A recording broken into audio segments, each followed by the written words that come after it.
count it in groups, there's probably thousands. But as far as one-on-one couples that we physically work with them one-on-one, one of the things that we said that we were going to do different this year was we really wanted to help couples navigate the root causes, because most couples focus on the symptoms. I want to ask the question: who trained you on how to be married? Who trained you? Did you take a class? Did you read a book?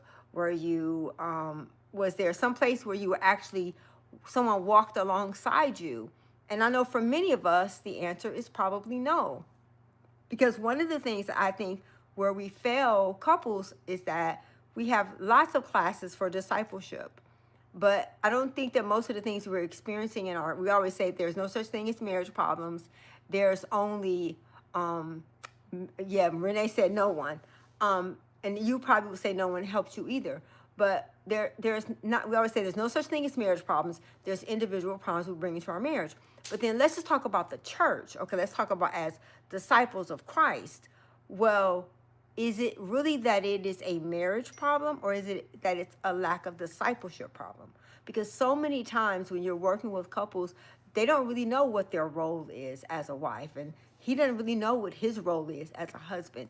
Now, he may know what he, as far as he's supposed to be in control and she's supposed to submit and he's supposed to lead. And so we have these ideas of it, but who actually shows you how to do that?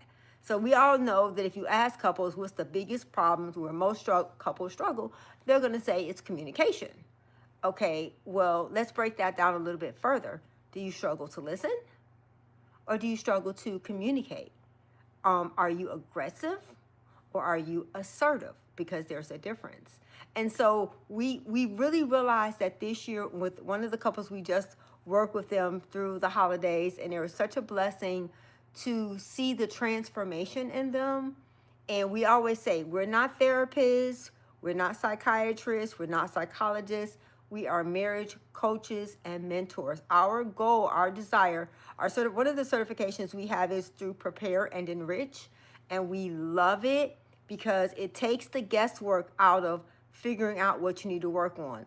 Most couples struggle in 10 areas: communication, conflict resolution, finances, family, children, leisure, sexual intimacy. So there's areas where most couples struggle in, and those areas are the areas that they help you to focus in on. And so conflict resolution. So we all know what those things are. We all know the areas where couples struggle. But have you ever really learned how to resolve conflict? Have you ever learned how to become a better communicator? Do you even know your communication style? And so what we're going to really work on this year is really helping singles as well as couples really navigate what's your communication style. Do you even know what that is? Because you do have a communication style. Most people know what their love language is, but very few people really know what their communication style. So these are the things that we have seen that when couples have not been trained.